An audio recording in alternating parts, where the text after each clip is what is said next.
Welcome to IndoctriNation, a weekly conversation series about protecting yourself from systems of control. I'm your host, Rachel Bernstein. Today we have a special guest. We have Theo, who was named Honey Faithful at birth.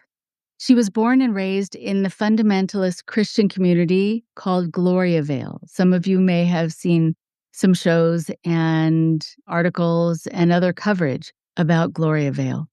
It is a small and isolated, very isolated community on the west coast of the South Island of New Zealand, founded by Neville Cooper, aka Hopeful Christian, an evangelist from Australia. Despite decades of allegations of sexual and physical abuse and worker exploitation, the cult continues to operate today. Yes, it is still in operation. Theo found herself questioning the hostile and controlling environment in which she lived, where a small contingent of men held all the power.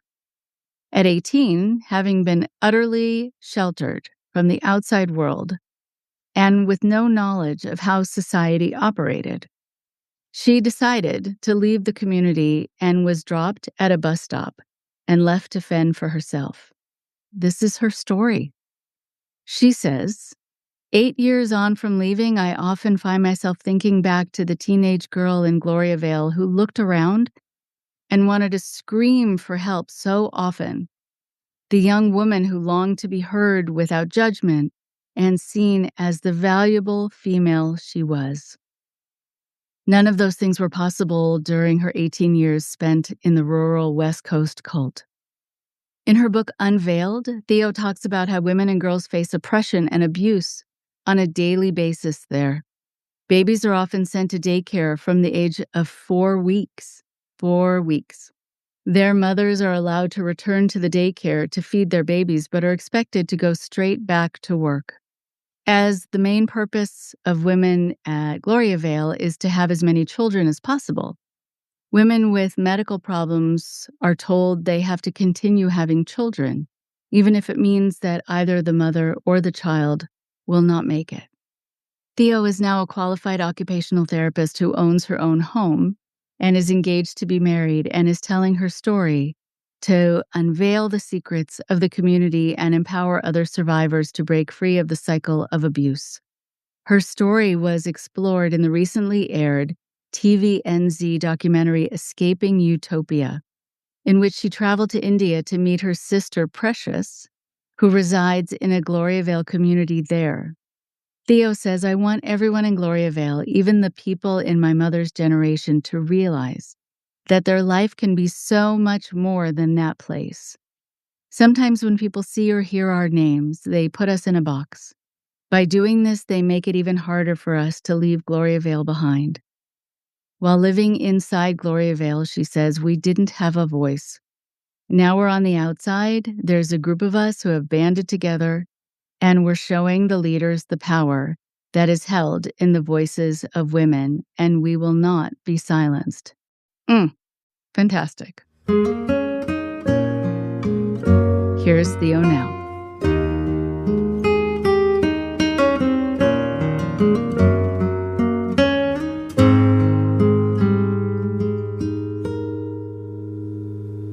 I am so happy to have Theo with me today from across the world, and so lovely of her to talk to us when it's early in the morning, her time.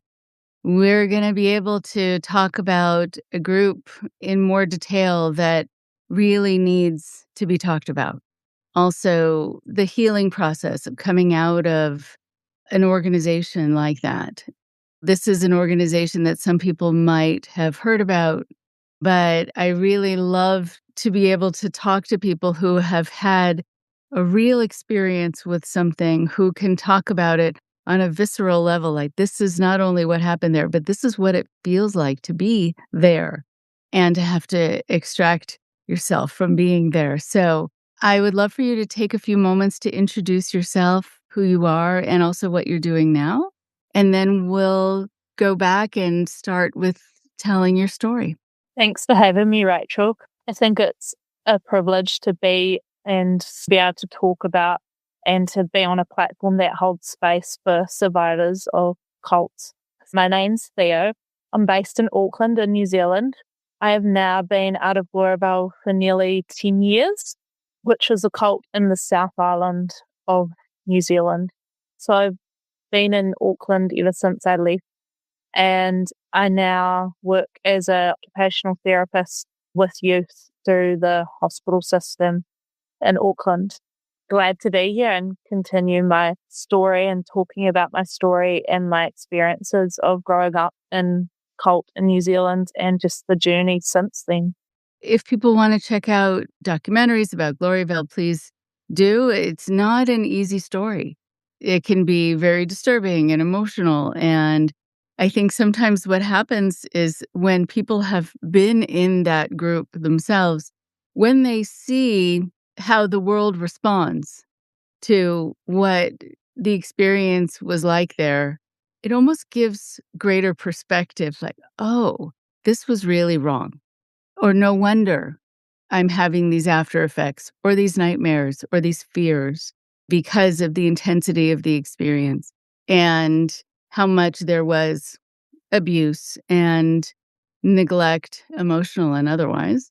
I also love, and I'm going to make sure to make time to talk about this, but I love that you're doing occupational therapy because it is something that I will often refer people to who are coming out of these experiences. And so it's just this lovely arc that you've come to this place where you can be instrumental not only in your own life, learning the ways of the world and how to interact with it and how to interact in it, but you can guide other people to do the same, which is really, really lovely. And I'm sure healing in its own way when you're healing others. So tell us about your experience. So were you born into the group? What was a day in the life of this organization? I was born into Gloriavale. Both my parents joined separately and they were arranged marriage. So yeah, they both joined. I was born. So I'm the second youngest of 8 siblings, which is a small family in Gloriavale. And I was born with the name Honey Faithful. And I guess a day in the life as a young child in Gloriavale, mostly good memories thinking back, but also this, I guess, undertone of always feeling like you're walking on glass. Just this fear, this underlying fear that your every move is being watched, or at any time you could be in trouble. And it could be for really simple things, for having your sleeves on your dress above your elbows or not having your scarf tied right. And that fear could look like an adult or a leader in Gloriavale coming up to you and being like, are you ready with the Lord right now? If the Lord came back right now, are you going to heaven or hell?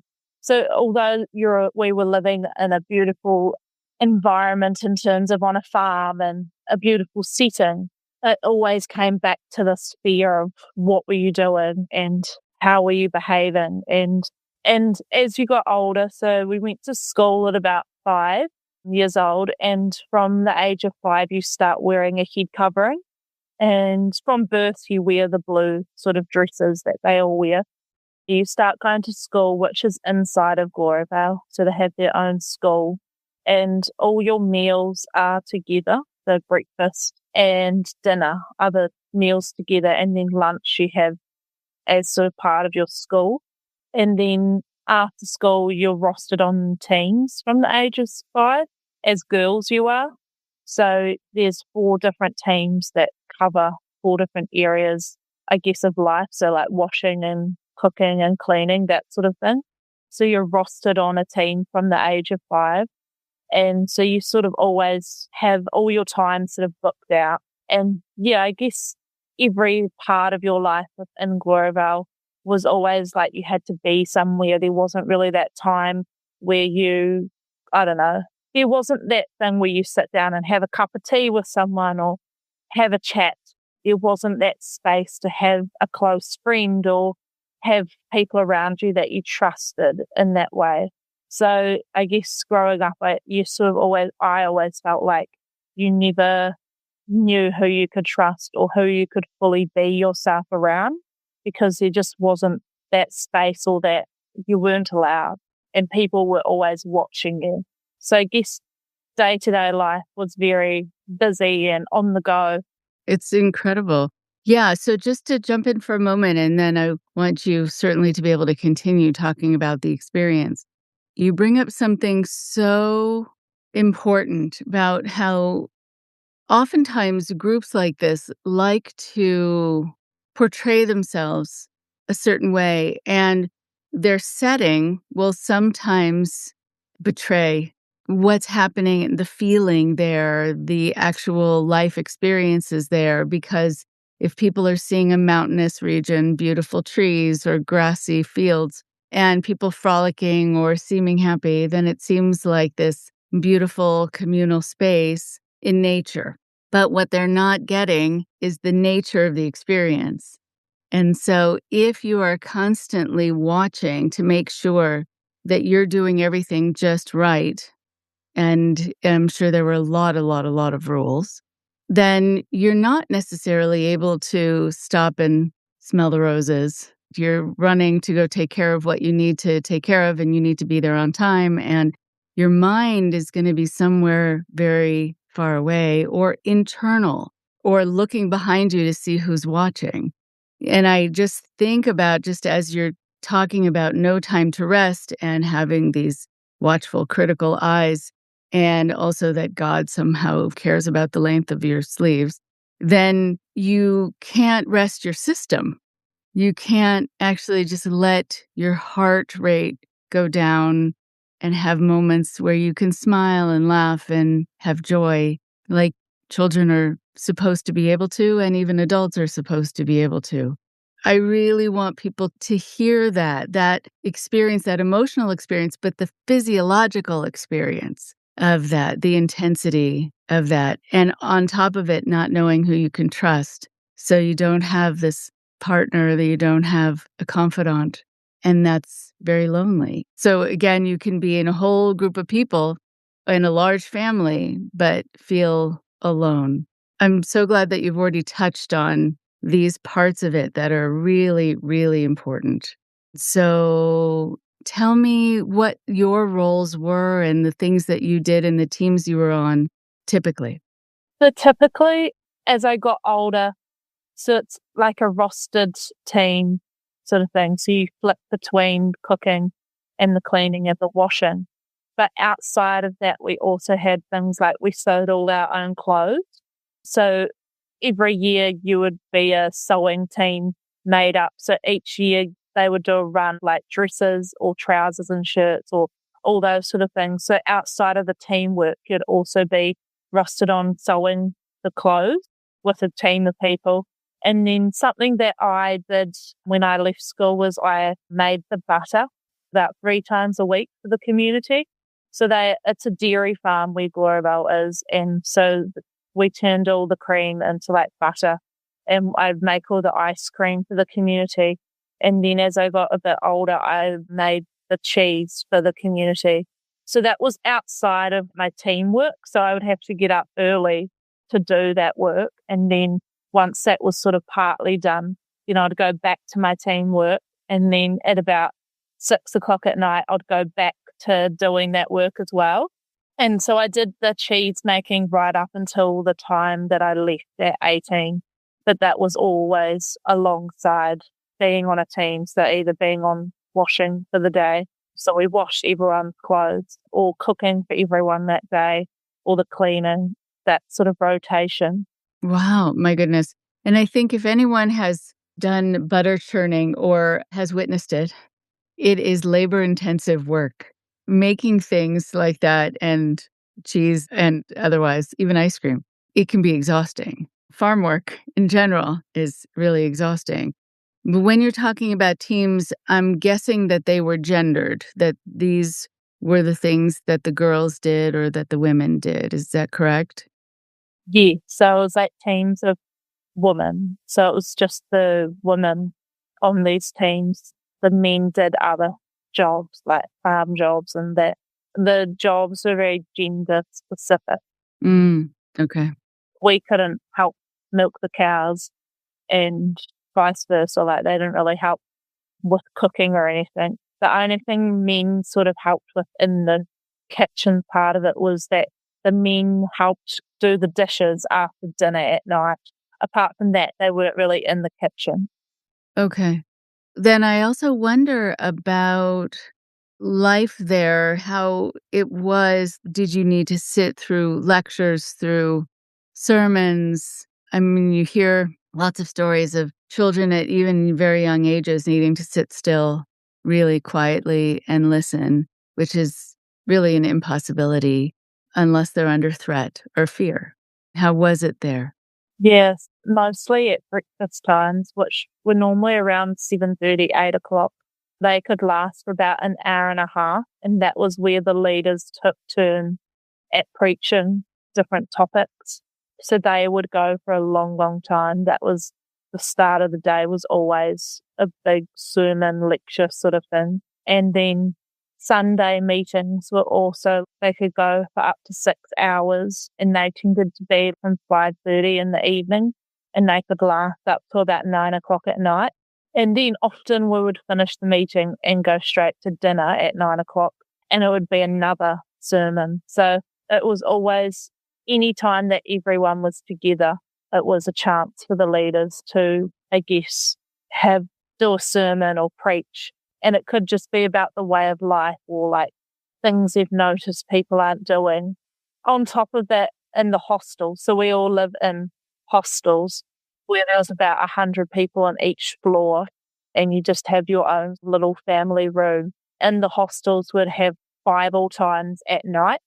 So each hostel floor had 2 leaders that looked after the floor, and that was most nights would have Bible times as well. Most days there was quite a long time where there would be sermons or lectures about things. And you're saying that with the sermons or the lectures that people would be called out, or was it a time for public shaming of individuals? Because that's often how it is in these sorts of groups. Yet another thing to make you feel like you're walking on glass, which is, I love the gravity of that expression because it applies to so much of what you're saying here. Was that built into the public shaming? So breakfast times, I think, would probably be the time when most of the public shamings happened. It could be, I say, small things like not getting up on time to do the meals or something. If like a girl was late, then they would have to stand at the front of everyone at breakfast and get shamed. It could be for a range of things. Hopeful, the leader of Gloriavale, used to get the girls to, if he thought that they had spent too much time gossiping about a particular subject, it could be like who was going to get married next or whatever, then he would get us to make signs around, we don't listen to gossip or that sort of thing, when we would all have to stand up on the stage. All the girls, all the women would have to stand up on the stage during breakfast and hold signs. It could just be like public shaming, like could be people who had spoken back, or people who had questions about leadership. They would also be publicly shamed. Even people that were overweight, especially women. If you were overweight in Gloriavale, you didn't always get married.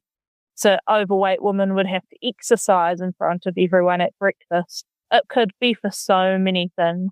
And then if there was other public shaming that would happen, the leaders would call separate meetings to the usual meetings, and they were often late at night. And then that would be where the leaders would have specific people they wanted to target.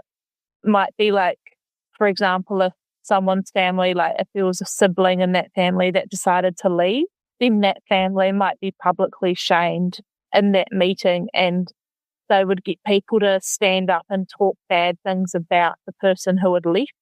Lots of those meetings were focused on people who had left Gloriavale and why they left, and making out that the world's really bad. So it was definitely a big range. As I said, you never knew what topic they could bring up to find wrong.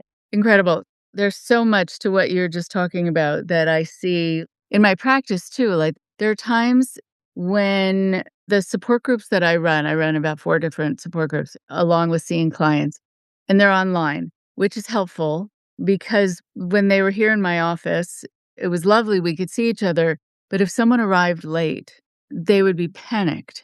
They don't wanna be the one coming in late, walking in, having all eyes on them because of these experiences. I would need to reassure them, "It's all okay, and don't worry." And sometimes there's a light system in the office, and so I know someone's here when I see the light go on, and I would see the light go on and then off, on and off, like, do I wanna take this chance? I drove all the way here. I wanna come in, but what is gonna happen to me? I mean, in a very real way, really, really worried, and I would often need to go out and reassure the person and rescue them and tell everyone in the room, greet them warmly or don't greet them at all. Don't stare. Just say, "Oh, good to see you," or almost pretend like you didn't even notice that they came in. Whatever works for them from what I've learned about them, just to have it be healing and different and safe.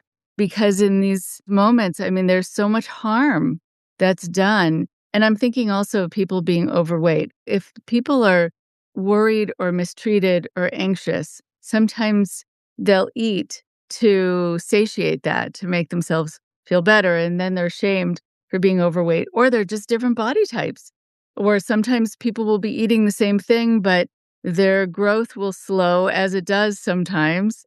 None of this needs to be under scrutiny, but it was, and also for the women and not necessarily for the men. So you learned early on that there were different rules and different expectations for the different genders.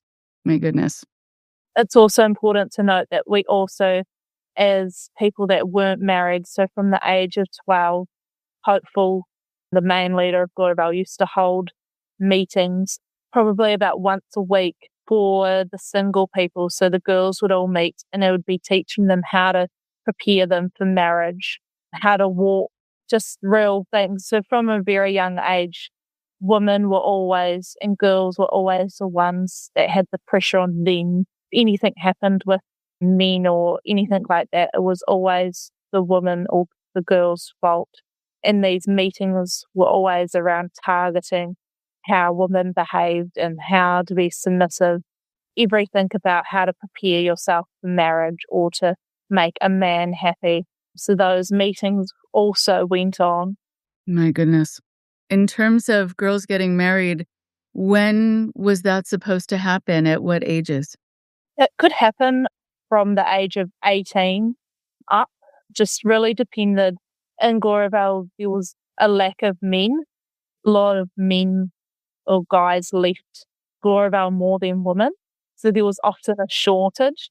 So often the women could be, they say older, so like in their 20s, 22, 23, and the man they were going to get married would be 16 or 18. So there was that age difference as well. Yeah, it just depended on, at the time, how many men were available. And so you're saying that more boys and men left. Why would they have left and not the women? I'm assuming it has to do with being submissive and being subjugated and not having the power to make any kind of decision on your own or for yourself.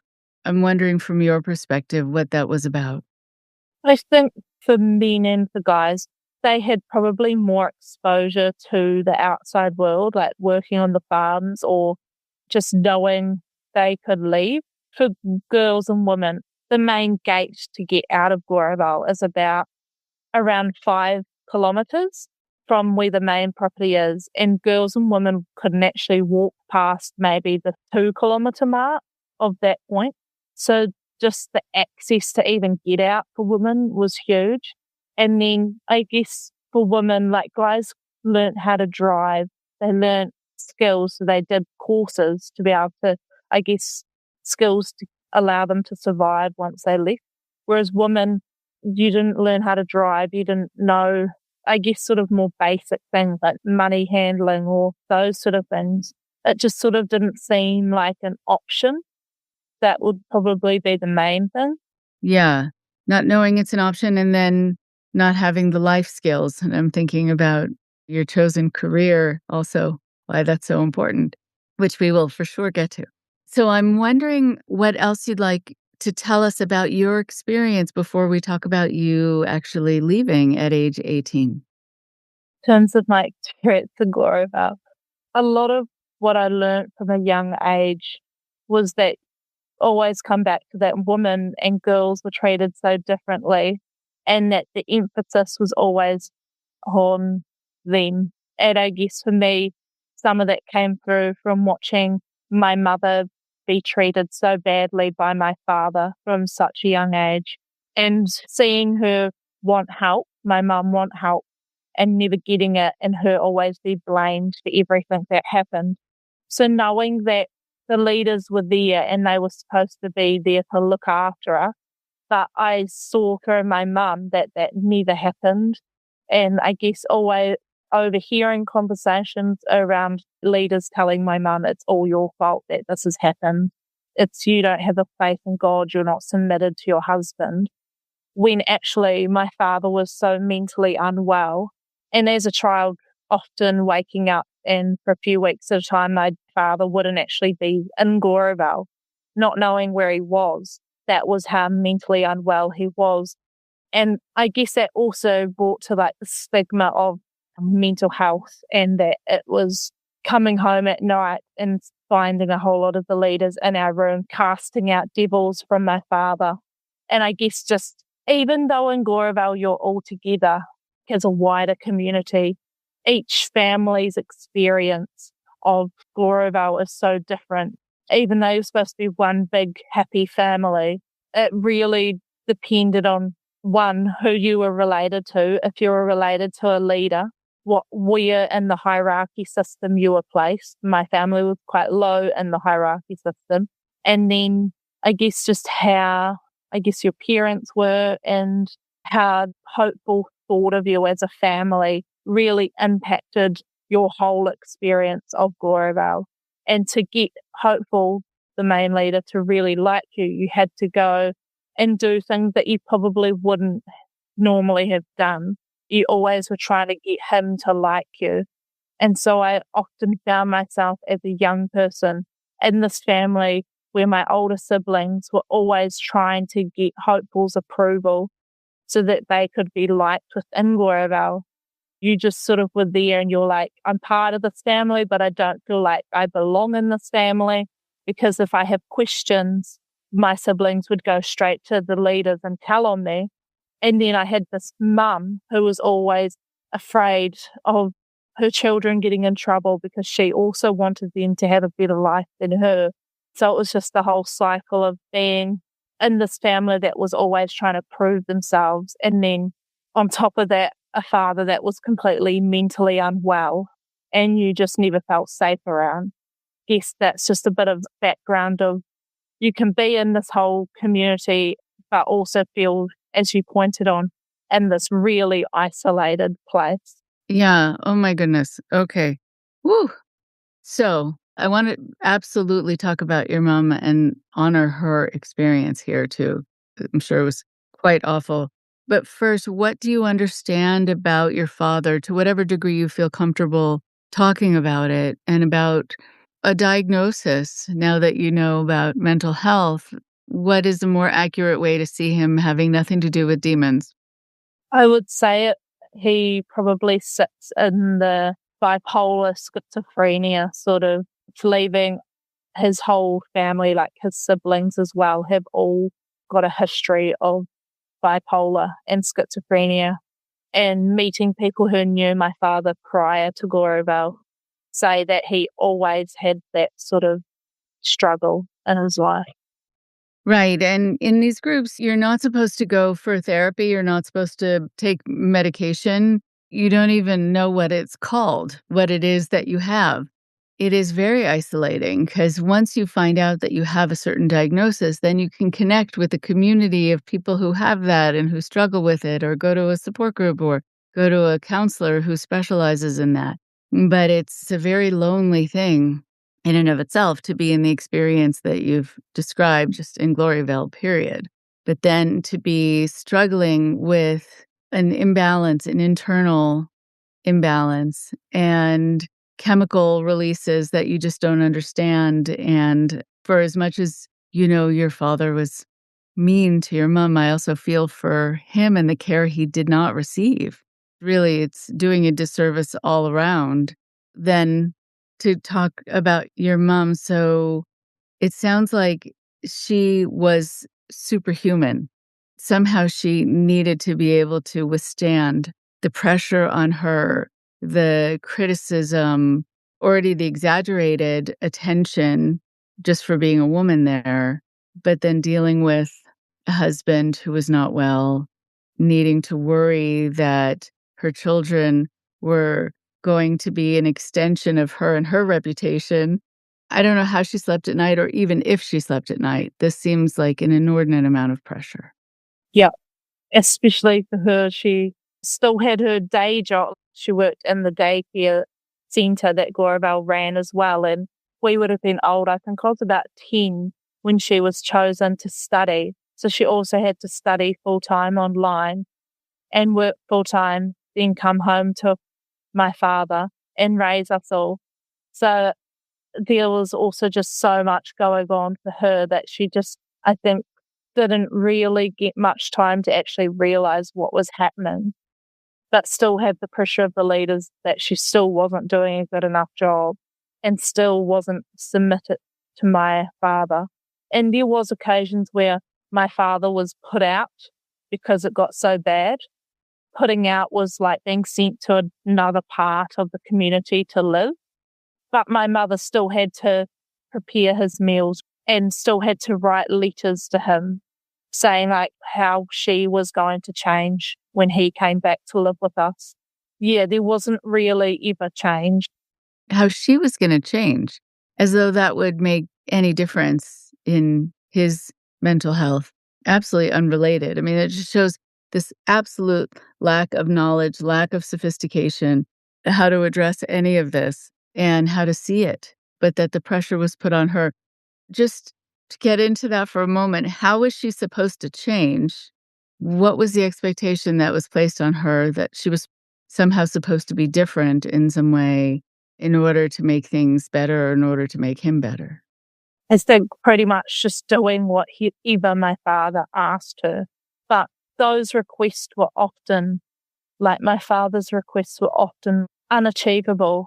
It's things like he would wake up in the night and want my mum to go and get soya sauce or go and make cooking in the middle of the night, which my mother didn't even have access to these ingredients. Like Gloriavale didn't even believe in soya sauce. It was requests that she could never actually obtain to. But then because she couldn't do that, that would send my father over the edge and he would blow up and lose the plot. Then that came back because my mum didn't do what he told her to do. So there was always these things that she couldn't actually ever do. And just like he would wake up and want to have baths in the middle of the night, but we lived in a hostel.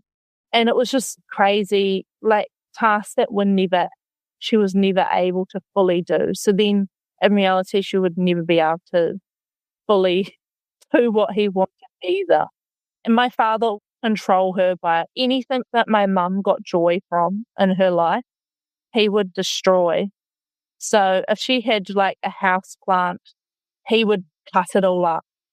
If she had planned to like come and work with us girls on the team that we were rostered on, he would stop her. Any time that she had on her own or anything that she liked or enjoyed about life, he destroyed it completely. But that was never sort of raised. It was like he did nothing wrong in that situation, in those situations. It happens way too often that the other person, and more typically the female than the male, is blamed, is told they need to do something different, that they need to give up more of who they are or more of what they love to try to accommodate, to try to make someone else happy with them, to be more self-sacrificial. And that's never the answer, but it's also something that can create its own mental health issue when you are put in a situation that's impossible over and over again and berated for not making something happen that was impossible to achieve. I'm sure that wore her down after a while as well. And on top of that, my mum also had very severe scoliosis in her spine. Oh, my. She was in pain all the time. More recently, we went to surgeons and we got surgery for her, but the surgeon said it was the worst scoliosis he'd pretty much ever seen. There was only one surgeon in New Zealand that would even consider operation surgery for her. My whole life, she was in this state of pain as well, which then also impacts just being able to function in everyday life as well. I honestly don't know how she got through those many years. I feel like I want to hand her an award. Like, here, I don't know how you made it through the day. Here you go. Something. I want to give her something. It's quite incredible. What a brave soldier. And to have scoliosis also, I'm thinking how hard it is to do any kind of work, but also with the amount of children she had, how hard it is to carry a child to term when you're in so much pain and childbirth. I mean, all of it. It's quite incredible how strong she is and how much she had to endure without, I'm sure, painkillers or any sympathy. There's usually no sympathy to go around in groups like this. So let's come to the time that you were leaving. And the fact that you're able to take your mom to doctors means that your mom is also out of the group. I mean, the group has had its interesting permutations with leaders brought up on charges and things not in existence in the same way. But I'm just curious about you leaving and also when the rest of your family was able to, or at least your mom. My mum is actually still in Gloriavale. She's still a member. Yes, yeah. Interesting. But you were able to bring her to doctors, so I'm curious about that. Okay, we'll get to that. How about you? So at age 18, it's not something that happens suddenly. It's something that is on people's minds for quite some time to plan their leaving. But tell me about yours. I would say from about the age of 14, I definitely knew that I had to get out of Gloriavale at some point. Like couldn't live there my whole life. I couldn't be in an arranged marriage. But I also have memories of being 11 and trying to bike my friends out on a tandem bike out of Gloriavale. So there was always, when I think back now, little memories where I just had this instinct of trying to get out, trying to get help without always realizing what I was doing. But yeah, from the age of 14, that was when I sort of fully realized I'm not going to live here forever. And it was a weird period of time because I knew through seeing other people had left that once you left, you were cut off from your family. That was it. And I guess as I got older, over time, there's an expectation that you sign a document called the commitment. The commitment in Gloriavale is pretty much an overview and a piece of paper, like a document sort of sheet, that is an overview of their beliefs, Gloriavale's belief systems, and that you're signing your life over to the church, and that if you ever left Gloriavale, you did so to the peril of your soul. And it was sort of a way to a step that you're fully committing to Gloriavale's way of life. And so you couldn't get married in Gloriavale unless you had signed that commitment. And most young people signed it between 16 to 20 years old. Over 18 was more the extreme. Like, if you hadn't have signed it by 18, you were not liked as much. At about the age of 18, a lot of my friends had left. Well, a lot of my friends' siblings had left. And I also had one brother who had also left. And I saw how, people were part of Gloriavale and really well liked, and then they left and they were evil and the worst people in the world. And I was just like, how does this add up? And then it got to the point that I had questioned so much about how people were being treated that the leaders saw that I had had an influence on other people my age, and they wanted me to prove to them and to the church that I was going to submit. So I pretty much was given the ultimatum: you've got to sign this commitment in front of everyone on Sunday night, or you have to leave. So I was given about 2 days to decide, and pretty much I knew that I wasn't going to, but I sort of made out that I would. just to have time. And then by the Sunday, I was called into a meeting and I had with the leaders, and I said, I'm not signing the commitment. And pretty much straight away, I was like sent to my room to pack my belongings. Not that I had many belongings. And I was sent, like the next morning, I was dropped off at a bus stop in the local town closest to Gloriavale. And then that bus took me to an airport and I was flown to Auckland. Thankfully, my mum had a friend, well, she had a school friend. So my mum actually grew up in Auckland.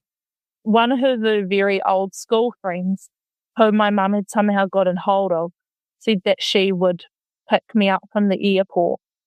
A few years prior, the same friend had come to visit Gloriavale, and she was a real estate agent. So she had her business cards, and she gave me one of the business cards, and I was 14 at that time. So I kept it under my drawer, hidden. And thankfully, that was how I figured out who they were or how to get to them. I didn't have a phone like when I had left.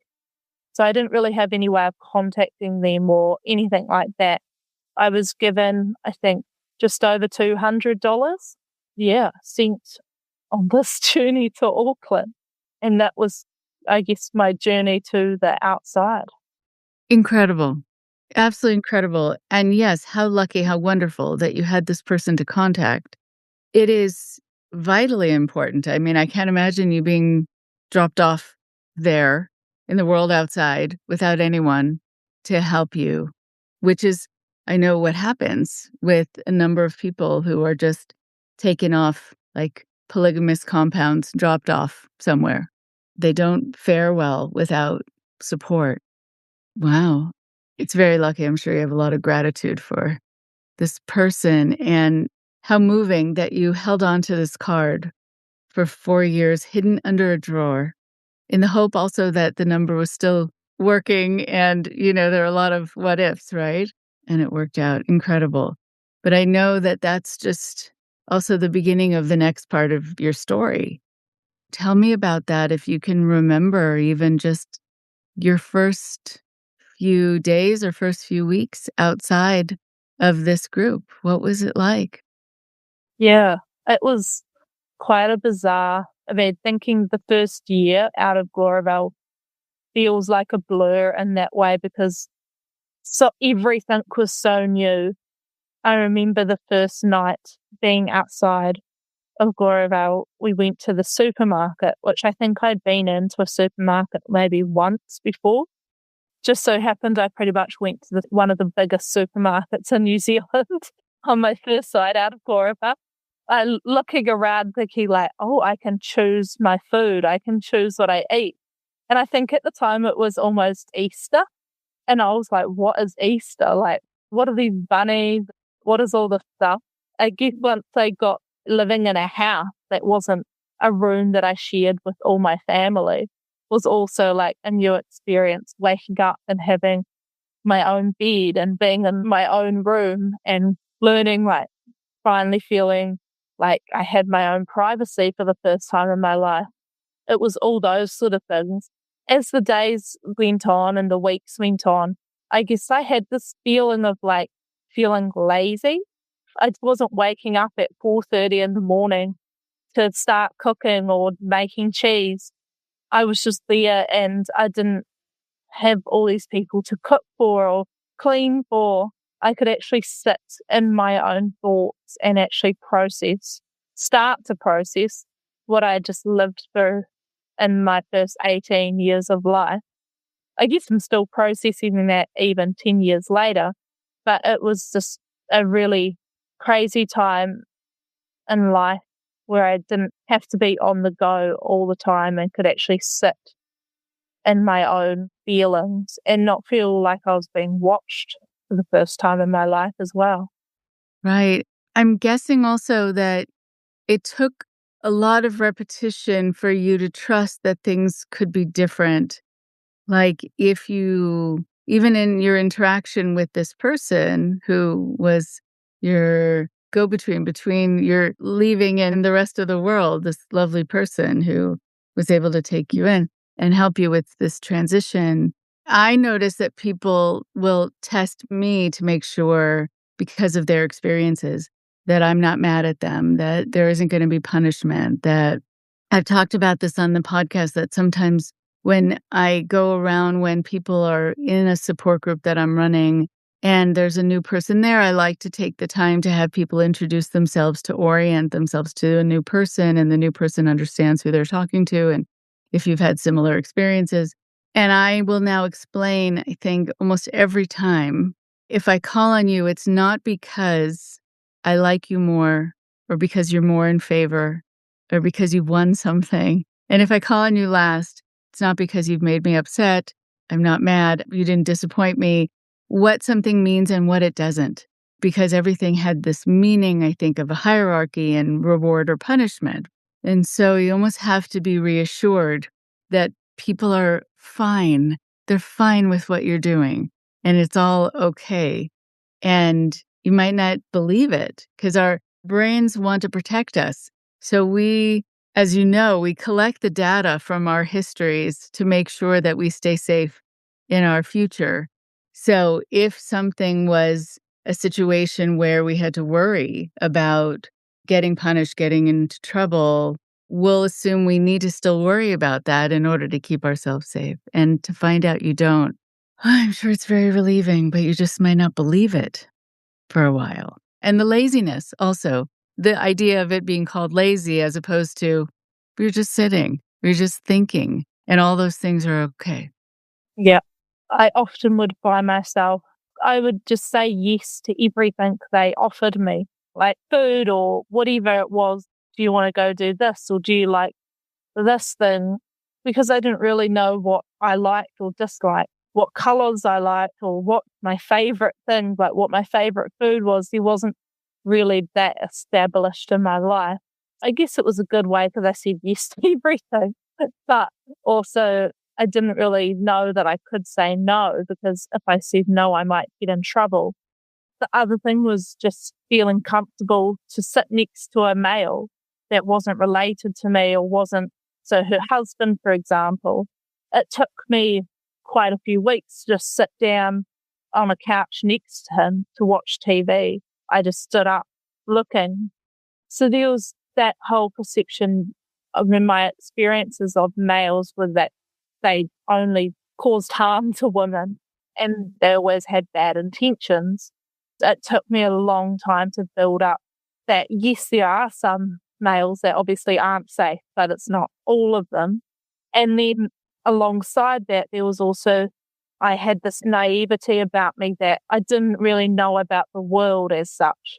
Although I was scared about some particular thing, you could also find yourselves, and I found myself in situations that were like really unsafe, or like things like giving people that I met through like courses I did, lending them money and thinking that I'd get it back, and like being in these dodgy situations that I didn't realize were like really unsafe because I just had lived in this world that was so isolated.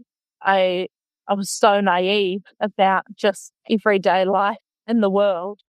It's really important to mention those details so people have a flavor for what you experienced. It's really good to share that.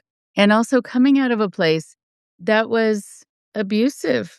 People, I know we didn't talk as much about that. I really do want people to explore that through documentaries and articles that have been written about it, that there really was abuse in so many ways, that was also right in the background of your life. I'm sure that's going to add to your feeling of really wondering if you're safe or if people can be safe who you're spending time with and what the punishment is going to be. Or the idea of not being able to say no, that you can't say no to what's happening to you or what's happening to your body. You can't set any kind of limits or boundaries. And I'm sure the first time, or I'm guessing the first time you said no, you may have broken into a sweat, been so anxious about what was going to happen, but it's good practice to get started. So then Tell me about what happened and what led you into doing the work that you do now. How long of a process was that? So when I first left Gloriavale, I studied early childcare firstly, because that was all I knew that women studied, and I really wanted to study. I guess that was like the go-to. So I did that for a year, and that sort of led me to working with children with disabilities, with autism, with ADHD.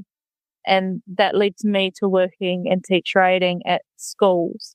And from there was occupational therapists that worked with these young people.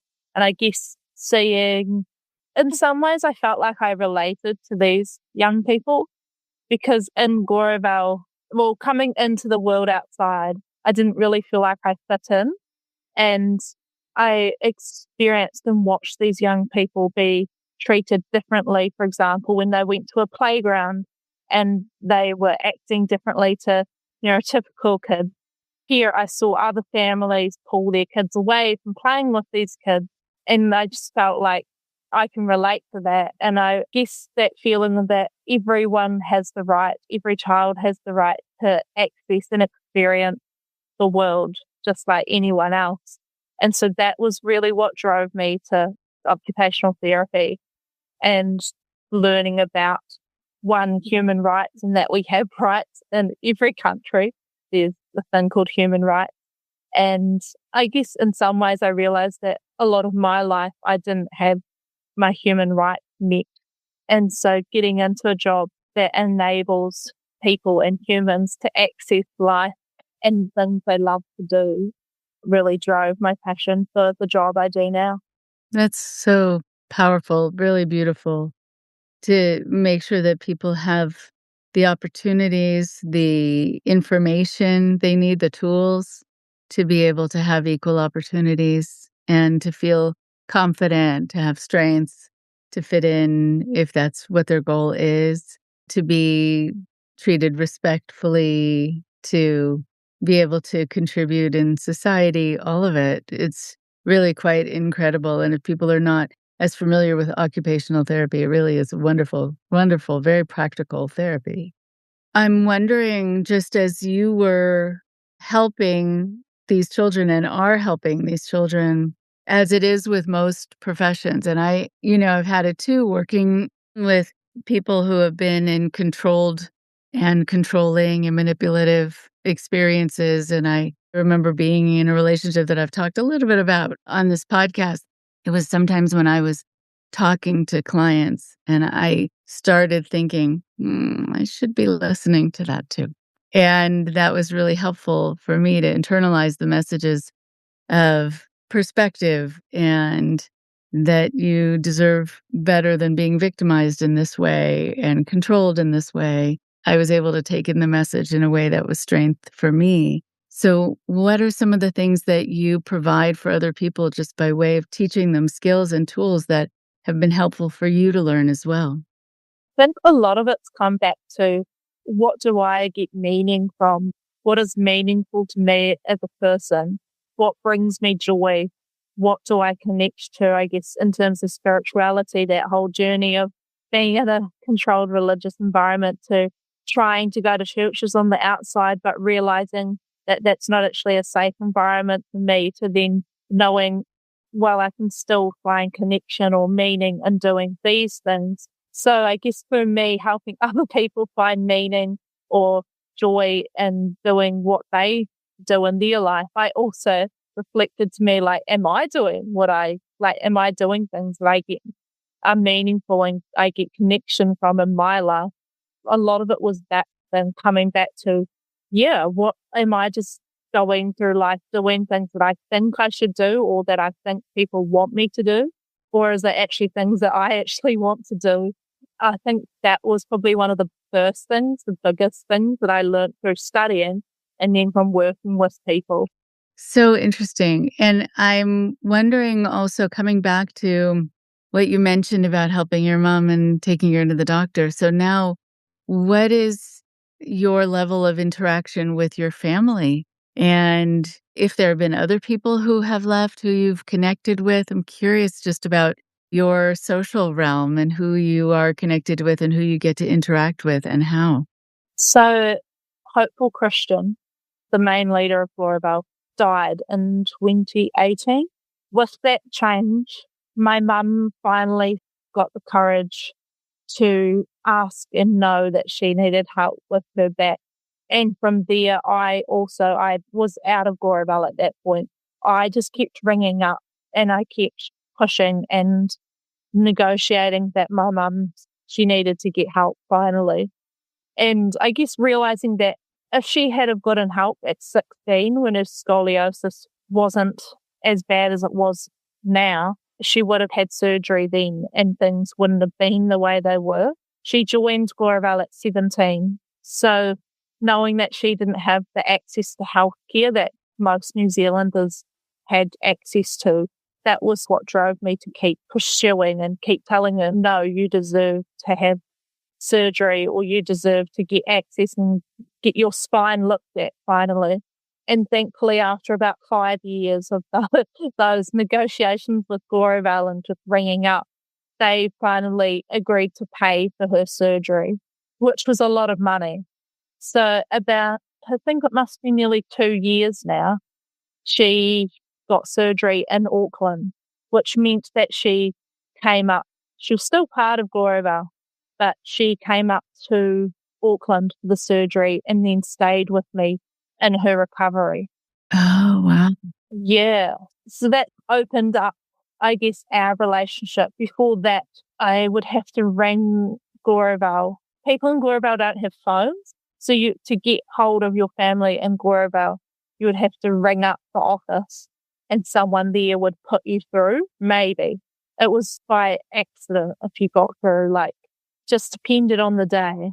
So up until that point, that was sort of my contact with my mum, was trying to get hold of her through other people. After her surgery, she got a phone and just other things happened. My sister also left. My younger sister had mental health things going on as well, and the police were involved with that. That was how my mum got a phone, because Gloriavale let her get a phone so that she could look after my sister, my younger sister. And yeah, I guess in the last 2 to 3 years, a lot has changed in that. I think because she was older and not really a threat to Gloriavale. For example, if it was my sister in Gloriavale that wanted a phone, she wouldn't have gotten a phone. But because my mum was older, I guess I had less of an impact on changing other younger people's lives. She got that access to a phone, and from there we have been able to communicate. And then more recently, I've had my younger sister leave, and then my sister and her husband leave they had 3 kids at the time. They have 4 now. So I've got one brother that's out, then my 2 sisters out. So they all live in the South Island still, but we've had to get a new relationship now because, one, we spent so much time apart from me being on the outside. But as I said earlier, our relationship in Gloriavale was so transactional, so on edge. We didn't really have a proper sibling relationship. So a lot of, since they've been out, we've had to, I guess, learn about each other and about what each other are into, and I guess just learn a whole new relationship with each other at the same time. It's so nice to be able to finally meet people. And at the same time that you're meeting yourself, you're finding out what you like and what you're allowed to like. And I'm wondering, as you've been able to emerge as you, what have you found out about yourself? What you like, what you don't like, all the things that you have the freedom to explore now. It's changed a lot over the years, but I guess I've pretty much not long after I left, I realized that I was very into things like tattoos.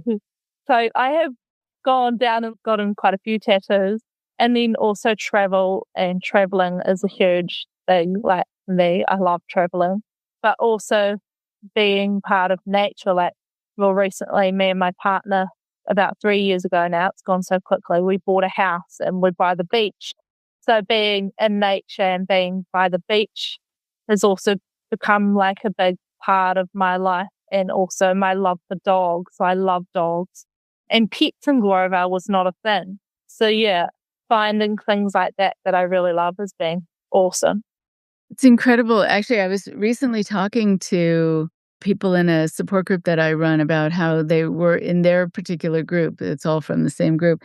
They were not supposed to have connections to pets, to animals.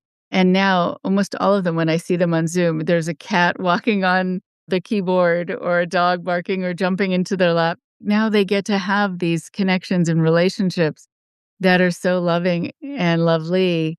But these are the kinds of connections, even connections to children, that are going to threaten a cult leader, that are going to make someone feel like, oh, these people are not just focused on working for me or being connected to me or being in service to me. They could have other connections and other things they love and other things that might distract them. And, oh, I can't handle that. Usually comes from this very easily bruised ego.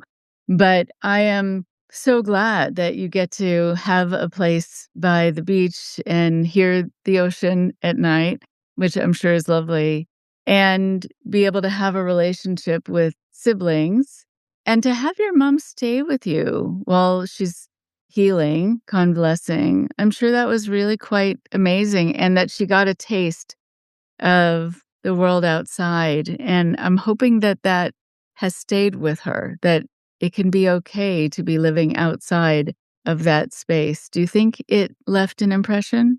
Certainly. I think it really opened up her world in terms of what day-to-day life on the outside is like, and that we're not like these bad, evil people. I also think if she didn't have a million grandkids, I think she must have over 40 grandkids now in Gloriavale, I think she would probably leave Gloriavale. But I think it's that thing of if she leaves, will my brothers and my sister cut her off from being able to see their kids? So I think that's sort of what keeps her in Gloriavale. But I think more so now she's realised that a lot of what she brought us kids up to believe, or in Gloriavale's beliefs, she doesn't actually have those same beliefs anymore. Some of that's come through her operation since her surgery. Because of her surgery, she couldn't lift her hand over her head. So then she couldn't lift her dress on or put her head covering on. And even these years on from her surgery, she still uses that as an excuse to not be able to wear Gloriavale's dress or their head covering. So I think in her own way, she's doing her own like rebellious thing, keeping her own way of living, but still within Gloriavale. She's found her own way to survive and live in Gloriavale, but on her own terms in a way. That's fantastic. I think about people who want to hold on to their independence. They want to show that they have some control, some modicum of control in their lives, and they will do things like that, like use an excuse that they can't do something to be able to have that, this is mine, or I don't have to succumb to that anymore. And sometimes people will come to me and show me that they're wearing a color that was not okay. The leader didn't like it. And they might even have that they'll show me like a t-shirt they're wearing under something that's that color. And they feel so bold and emboldened by doing that. I think about tattoos also, being able to have a way to do self-expression. You couldn't say what was on your mind and what was true for you. And you couldn't be loud and proud about really anything. And now you get to walk around with it, whether you're saying it or you're saying it on your skin. It's an incredible form of expression. I want people to know about the book, all of it. Where can they find you if they want to be in touch? If you want people to be in touch with you, where can they find what you've written? Because it's really an important memoir. Go for it. People can get in touch with me on my Instagram. My Instagram name is Life is Choice New Zealand. I have that Instagram page.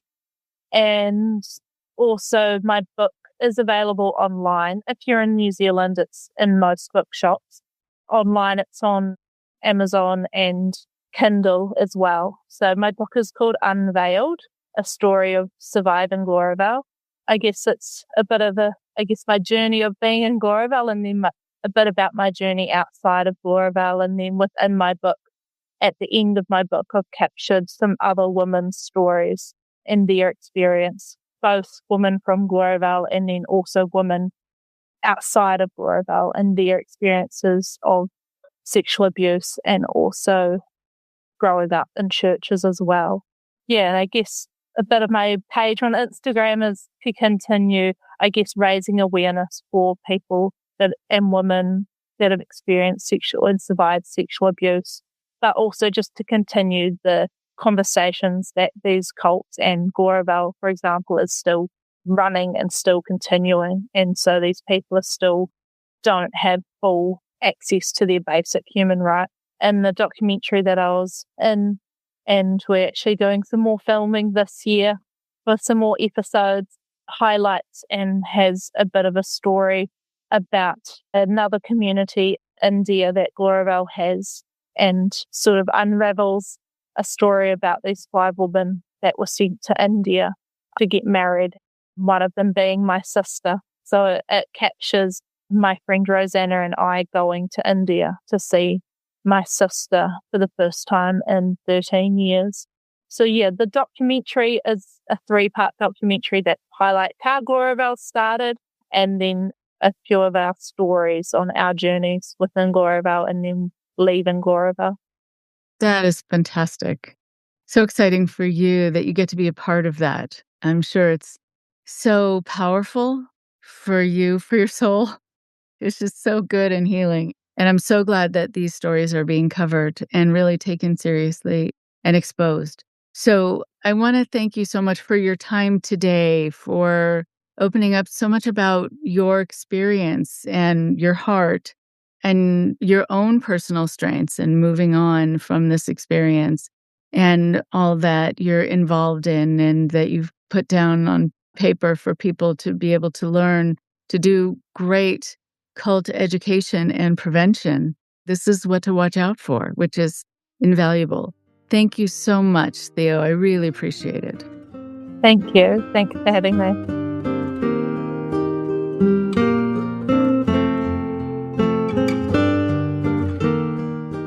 One more thing before you go.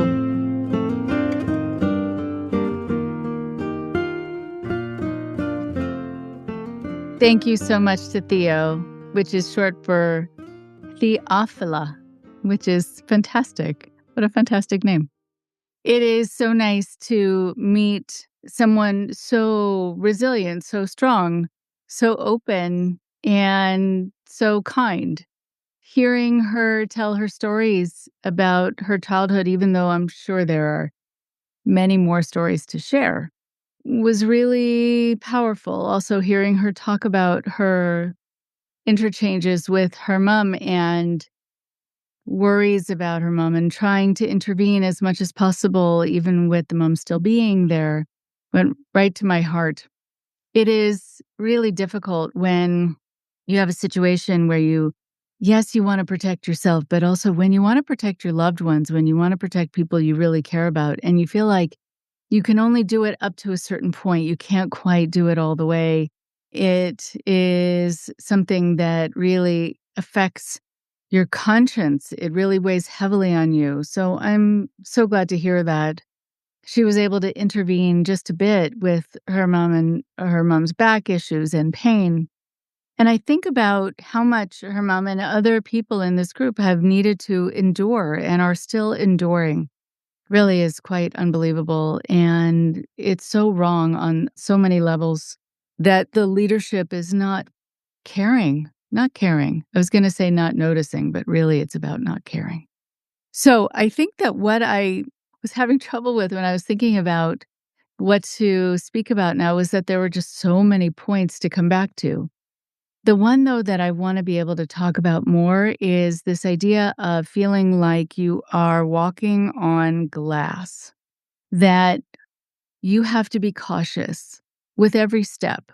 Every literal step, every figurative step. You have to be careful about where you place your feet. You have to be careful about getting cut, getting scarred.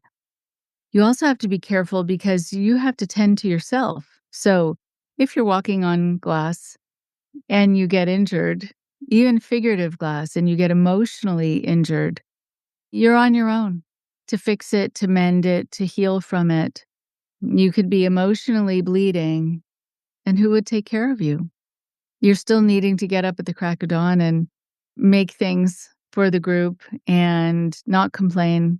And I think about her mom also carrying so many children, and it's difficult on the body, even on a good day, without back pain, without other physical issues and limitations. When you're walking on glass, one of the things that's difficult is that you don't know always how you're going to be misstepping. You might feel like you're going to get it just right because you've learned what's okay and what's not okay. But a lot of people tell me that within cultic systems and within controlling relationships, they could get it right one day and get it wrong the next day, even by doing the same sorts of things. And it sometimes depends upon the mood of the person who is running the organization or the person who you have a partnership with in an abusive or manipulative relationship. And so you then already have this idea that you're walking on glass and that you have a sense of where the shards are, and you should know then how to not step on them. But in that environment, if things change and what is right one day might be wrong another day, or just because the person controlling you is in a particular kind of state of mind or mood, they might be moving the shards of glass around so that once you feel like you master the system and stepping just right here is safe because there is no glass. Well, if they move the shards over, then you're going to step where you felt was safe and still get cut.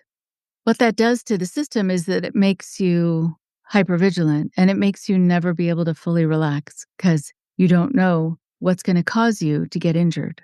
And then on top of it, people will say to me, it's very hard to give that up. It's very hard to take that off of you once you've left these environments, because once you've been trained through fear to step certain ways, to behave certain ways, or else, it's hard to believe when people tell you, it's okay, you don't have to do that anymore. You don't actually have to watch where you're stepping all the time because it's safer out here. You're okay. It takes a lot to want to believe someone and to not feel like it's a trap and to not feel like it's a trick.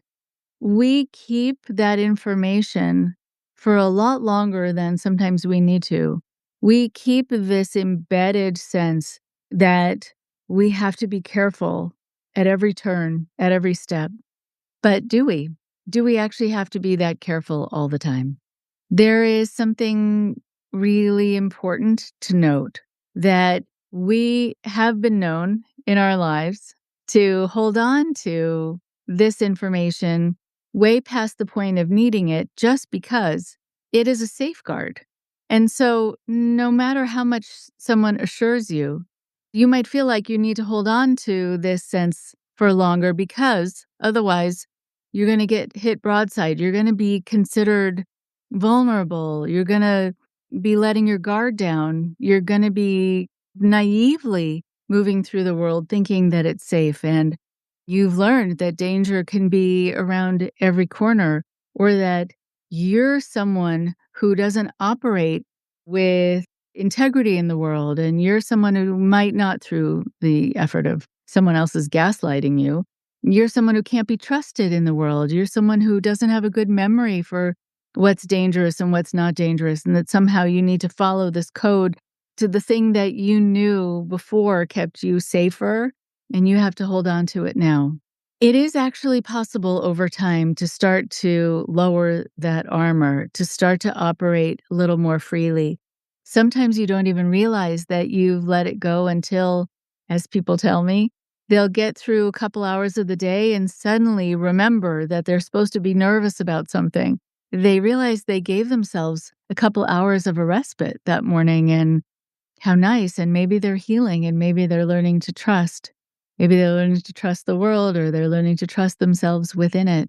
But it is an important thing to remember as the people in other people's lives, the partners, the loved ones, the new bosses, anyone in people's lives who have been conditioned in this way. And for you to not take it personally if you can, and to not diagnose it away right away. If you have set up a situation that really should be lovely and safe, and the other person just still can't quite relax their system, they're still on edge, they're still jumpy, they're still asking you questions, trying to assess to see if you're trustworthy. It's not necessarily about you unless you're making them feel tense. But if you really feel genuinely like you're doing everything you can to make them feel better, if you notice the other person isn't yet willing to just sit back and breathe and kind of do a trust fall into that relationship, know that that means that they have been taught that if they do that, they're going to be hurt. And so they're going to need a lot of repetition, a lot of setting up that environment and having it be safe and having you prove to them repeatedly that they actually don't need to be on guard. They don't have to not trust you in order to keep themselves okay and safe and unharmed. So it's worthy of sitting down and having a conversation and asking if there's anything else that you can do or say or provide on, and this is important, on a consistent basis that could help them feel safer. But there's this other piece where I don't want it to be exhausting for the other people in people's lives to feel like they always have to get it just right and they always have to be reassuring and they have to set up a scenario, an environment, a conversation that always feels perfectly safe. What you want to add into that conversation is where a loved one or a trusted friend or a companion of any sort or a colleague can say to the person who has been harmed, if I blow it, I hope that you know me well enough now to know, and maybe you don't, but I'm going to let you know, that it's an innocent mistake. I'm not trying to do kind of a bait and switch. I'm not trying to suck you in to have you trust me only to turn on you and make you regret it and solidify that I am still in charge or that I can pull one over on you. That's not my intention. So if I happen to use a tone that feels more impatient, if something happens that makes you feel unsafe, you can actually ask me about it. And you can say that something that just happened made me feel bad and brought me back to those days when someone talked to me like that. It was unsafe. And you get to talk it through. It's important for you as the person who has been harmed to try as much as possible to give an assumption of innocence to the new people in your life who are not the cult leaders and who are not your previous controllers. But it's also good for the others in your life to be able to know that they can have a conversation with you and say, it might be hard to trust. I'm doing everything I can. But if I don't get it just right, it's okay to kind of give me a pass or let me know what you need and to have it be a conversation. Conversations are really, really wonderful if they can be done where people can be honest, people can be open. But you want to make sure that there is sensitivity in both directions. Sensitivity towards the person who is harmed, who is holding on for dear life to anything that makes them feel anchored and safe and protected, because they're assuming without it, all hell is going to break loose. And a little bit of grace to the people, if you're the harmed one in your life, who are trying as much as they can and are trying their best and are showing up and who really want to know how to be able to do it in a different way that works better for you. And that is, I think, the utmost of respect. When someone says, I can see that what I did bothered you, and I want to learn from that. And I might not be able to be perfect, but I really do care, and I really am trying. Very important. It's a difficult way to proceed in the world, but it's so important. And I'm so glad that Theo has love in her life and that she gets to connect with people now on a different level where she can feel happier and safer and know that people actually care about her experience, about her past, and about what she's feeling right now. Take good care. I'll talk to you next week. Thank you very much for listening. Please support IndoctriNation on Patreon at patreon.com/indoctrination. Be sure to give us a follow on our social media. Find us on Facebook and Instagram using @IndoctriNation Podcast. And for Twitter, find us at @_indoctrination. We love hearing from you too. So send us an email at indoctrinationshow@gmail.com.